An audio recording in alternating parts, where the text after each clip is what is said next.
আরে বাপও কলেজে যায়, ছেলেও কলেজে যায়। গডফাদার সুদীপ আর নয়না, আর শিবাশিস ব্যানার্জি সে হচ্ছে অ্যাডপ্টেড গ্র্যান্ডসন। कॉलेज में चल रहा था sex racket. Cash, condom, napkin, tissue paper, कट्टा और धारदार हथियार बरामद। जी हां दोस्तों, कोलकाता के सुरेंद्र नाथ कॉलेज से सामने आई बरामदगी ने पूरे बंगाल में सियासी भूचाल ला दिया है। कॉलेज के यूनियन रूम से दीमक लगी नोटों की गड्डियां, कॉन्डम, नैपकिन, टिश्यू पेपर, कट्टा, धारदार हथियार, शराब की खाली बोतलें और अन्य सामान मिलने के बाद कई बड़े सवाल खड़े हो गए हैं। बीजेपी की तरफ से आरोप लगाया जा रहा है कि कॉलेज परिसर में लंबे समय से सेक्स रैकेट चल रहा था। लोगों का दावा है कि एडमिशन के नाम पर छात्रों से भारी रकम वसूली जाती थी। एक व्यक्ति ने नाम न बताने की शर्त पर बताया कि 4 साल पहले उससे एडमिशन के नाम पर 25,000 रुपए लिए गए। मामले को लेकर सबसे ज्यादा चर्चा टीएमसी एमपी सुदीप बंदोपाध्याय और एमएलए नैना बंदोपाध्याय की भूमिका को लेकर हो रही है।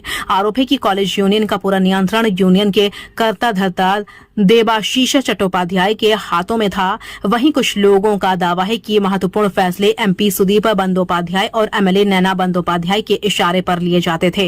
इन दावों की स्वतंत्र पुष्टि अभी नहीं हुई है। सवाल यह भी उठ रहा है कि आखिर अगर यूनियन रूम में इतनी बड़ी मात्रा में नकदी वर्षों तक पड़ी रही तो इसकी जानकारी किसे थी? आखिर यह पैसा कहां से आया और किसका था? क्या यह केवल लापरवाही का मामला है या फिर इसके पीछे कोई बड़ा नेटवर्क का काम कर रहा था?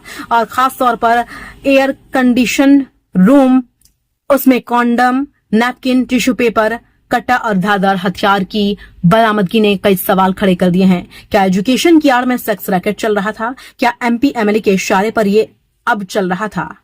अब मांग भी उठने लगी है कि पिछले कई वर्षों के एडमिशन रिकॉर्ड, वित्तीय लेन देन और यूनियन गतिविधियों की उच्च स्तरीय जांच कराई जाए। छात्रों और अभिभावकों के बीच भी इस पूरे मामले को लेकर भारी नाराजगी देखी जा रही है। फिलहाल पुलिस और संबंधित एजेंसियां जांच में जुटी हैं। अब सबकी नजर इस बात पर टिकी है कि जांच में कौन कौन से नए खुलासे सामने आते हैं और इस पूरे मामले की जिम्मेदारी आखिर किस पर तय होती है। मैं हूं नीलूफर अंसारी। ऐसे ही खबरों के लिए बने रहिए सच टीवी 24/7 के साथ। ধান কাটা লেবুরাই টাকা খেলে যত ক্ষতি হতো, উই পোকা খেলে কম ক্ষতি হয়। আর এই টাকাটা ওরা নিতে ভুলে গেছিল। যে পরিমাণ রোজগার করে এই কলেজগুলো থেকে, তার কাছে এই টাকাটা এমন কোনো বড় টাকা না। এটা ওরা ভুলে গেছিল টাকাটা নিয়ে যেতে। তার থেকে ভর্তির থেকে এই যে এই দেয়ালটা তৈরি হয়েছে, এখান থেকে কাটমানি, ওদের লোক কন্ট্রাক্টর হবে, ওদের লোক মাল সাপ্লাই দেবে। সিন্ডিকেট যেটা আমরা বাইরে দেখি সেটা এখানেও আছে। জানবেন প্রত্যেকটা দেয়ালের থেকে কমিশন খেয়েছে। এত ব্যাগ ছিল যেটা নিয়ে যেতে ভুলে গেছে। আর এর পেছনে দুটো বিলাসবহুল একটা ওই সুইট পাওয়া গেছে।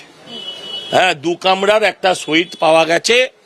তাতে তোয়ালে, মুখ মোছার জন্য, হাত মোছার জন্য, বালিশ, বালিশ, আবার চাদর পাল্টানোর জন্য একাধিক বেডশিট, সব ব্যবস্থাই আছে এখানে। কলেজ, একটা ঘরে বাপ থাকতো, একটা ঘরে ছেলে, একটা ঘরে বাবা, একটা ঘরে ছেলে। আরে বাপও কলেজে যায়, ছেলেও কলেজে যায়। গডফাদার সুদীপ আর নয়না, আর শিবাশিস ব্যানার্জি সে হচ্ছে অ্যাডপ্টেড গ্র্যান্ডসন। ছাত্র নেতা, আজকে মুখ্যমন্ত্রী, তিনি ছাত্রদের ব্যথা বুঝবেন। হবেই নির্বাচন।